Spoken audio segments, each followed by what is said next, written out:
የጌታ ጸጋና ሰላም ይብዛላችሁ። እንዴት አደራችሁ? ሁሉ ሰላም ከኔ ጋራ ከጌታ ምሕረትና ቸርነት የተነሳ ሁሉ ሰላም ነው። ጌታ ስሙ ለዘላለም ይባረክ።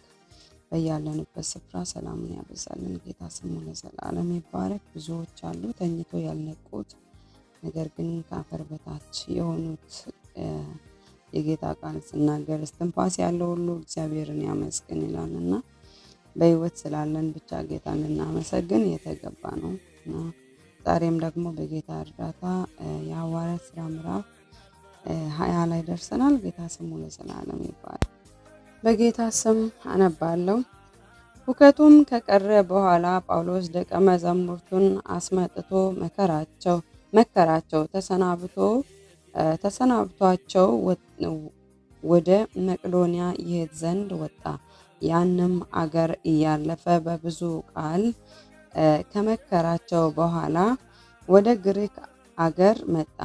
ከዚያም 3 ወር ተቀምጦ ወደ ሶርያ በመርከብ ሊሄድ ባሰበ ጊዜ አይሁድ ሴራ ስላደረጉበት በመቄዶንያ አልፎ ይመለስ ዘንድ ቆረጠ። የሸኙትም የበርያው ሱስጳጥሮስ ከተሰሎንቄ ሰዎች አርስጦኮስና ሲኮንዱስ፣ የደርቤኑም ጋዮስና ጢሞቴዎስም፣ የእስያ ሰዎችም ቲኪቆስ፣ ጥሮፊሞስም ነበሩ። እነዚህም ወደፊታችን አልፎ በጢሮአዳ ቆዩን። እኛ ግን ከቂጣ በዓል ቀን በኋላ ከፊልጵስዩስ በመርከብ ተነስተን በ5 ቀን ወደ ጢሮአዳ ወደ እነርሱ ደረሰንና በዚያ 7 ቀን ተቀመጠን። ከሳምንቱም በመጀመሪያ ቀን እንጀራ ለመቁረስ ተሰብስበን ሳለን ጳውሎስ በነገው ሊሄድ ስላሰበ ከእነርሱ ጋር ይነጋገር ነበር። እስከ መንፈቀ ሌሊትም ነገሩን አስረዘመ። ተሰብስበንም በነበርንበት ሰገነት እጅግ መብራት ነበር። አውጠኪስ የሚሉትም አንድ ጎበዝ በመስኮት ተቀምጦ ታላቅ እንቅልፍ አንቀላፍቶ ነበር። ጳውሎስም ነገርን ባስረዘመ ጊዜ እንቅልፍ ከብዶት ከ3ኛው ደርብ ወደ ታች ወደቀ፣ ሞተም። አነሱት። ጳውሎስም ወርዶ በላዩ ወደቀ፣ አቅፎም ነፍሱ አለችበትና አትንጫጩ አላቸው። ወጥቶም እንጀራ ቆርሶም በላ። ብዙ ጊዜም እስኪነጋ ድረስ ተነጋገረ። እንዲህም ሄደ።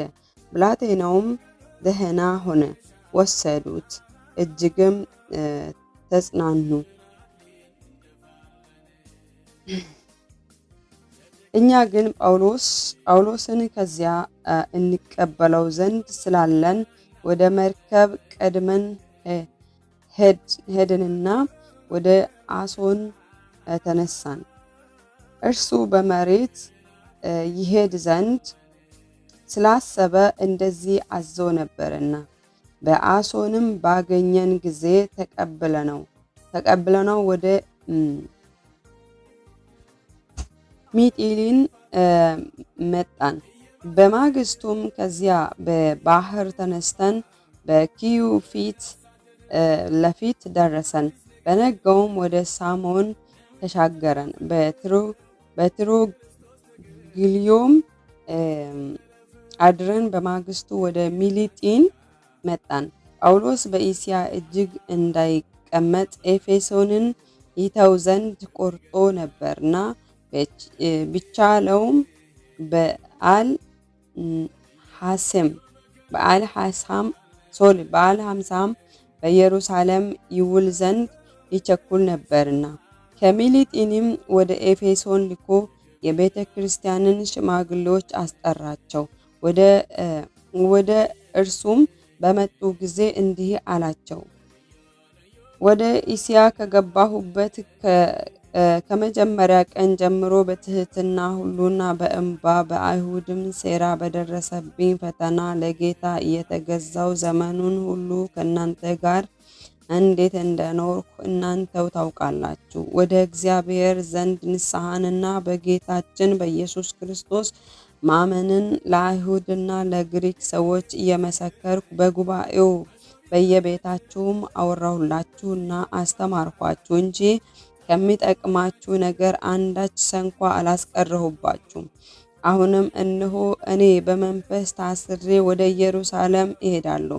በዚያም የሚገኝን ምን እንደሆነ አላውቅም። ነገር ግን መንፈስ ቅዱስ እስራትና መከራ ይቆይሃል ብሎ በየከተማው ሁሉ ይመሰክርልኛል።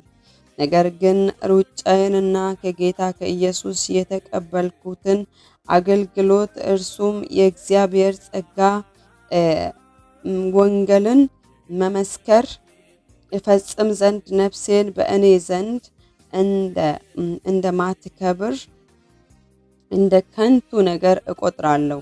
አሁንም እነሆ እኔ የእግዚአብሔርን መንግሥት እየሰበኩ በመካከላችሁ የዞርሁ ሁላችሁ ከእንግዲህ ወዲህ ፊቴን እንዳታዩ አውቃለሁ። ስለዚህ እኔ ከሰው ሁሉ ደም ንጹሕ እንደሆንሁ ዛሬ በዚች ቀን እመሰክርላችኋለሁ። የእግዚአብሔርን ምክር ሁሉ ነግራችኋለሁና ምንም አላስቀረሁባችሁም። በገዛ ደሙ የዋጃትን የእግዚአብሔርን ቤተ ክርስቲያን ተጠብቋት ዘንድ መንፈስ ቅዱስ እናንተን ጳጳሳት አድርጎ ለሾመባት ለመንጋው ሁሉና ለራሳችሁ ተጠንቀቁ። ከሄድሁ በኋላ ለመንጋው የማይራሩ ጨካኞች ተኩላዎች እንዲገቡባችሁ ደቀ መዛሙርትንም ወደ ኋላቸው ይስቡ ዘንድ ጠማማ ነገርን የሚናገሩ ሰዎች በመካከላችሁ እንዲነሱ እኔ አውቃለሁ። ስለዚህ 3 ዓመት ሌሊትና ቀን በእንባ እያንዳንዳችሁንም ከመገሰጽ እንዳላቋረጥኩ እያሰባችሁ ትጉ። አሁንም ለእግዚአብሔርና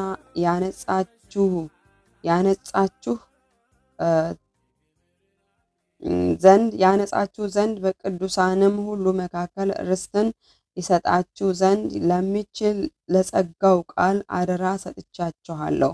ከማንም ብር ወይም ወርቅ ወይም ልብስ አልተመኘውም። እነዚህ እጆቼ በሚያስፈልገኝ ነገር ለእኔና ከእኔ ጋር ላሉት እንዳገለገሉ እናንተ ታውቃላችሁ። እንዲሁ እየደከማችሁ ደዌዎችን ልትረዱና እርሱ ራሱ ከሚቀበል ይልቅ የሚሰጥ ብፁዕ ነው እንዳለ የጌታን የኢየሱስን ቃል ልታስቡ ይገባችሁ ዘንድ በሁሉ አሳየኋችሁ። ይህንም ብሎ ተንበርክኮ ከሁላቸው ጋር ጸለየ። ሁሉም እጅግ አለቀሱ። ጳውሎስንም አንገቱን አቅፎ ይስሙት ነበር።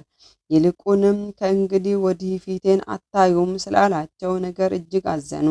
እስከ መርከብም ድረስ ሸኙት ይላል። ጌታ ስሙ ለዘላለም ይባረክ።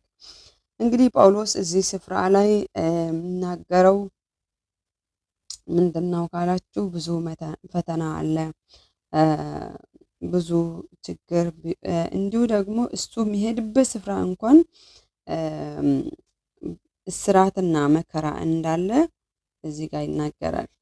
እንዲሁ ደግሞ ምን አለ?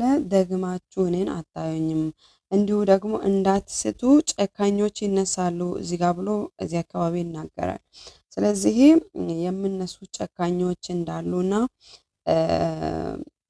የጌታ ሰው የመሰሉ ነገር ግን ወደ ኋላ ሰዎችን የሚጎትቱ ተኩላዎች እንደሚነሱ ይናገራል እና ጳውሎስ ዛሬም ደግሞ ብዙ ተኩላዎች አሉ። ጌታ ኢየሱስ ይርዳን። ራሳችን ከነዚህ ተኩላዎች ጌታ ይጠብቀን። ወዳችኋለሁ። ቀናችሁ ብሩክ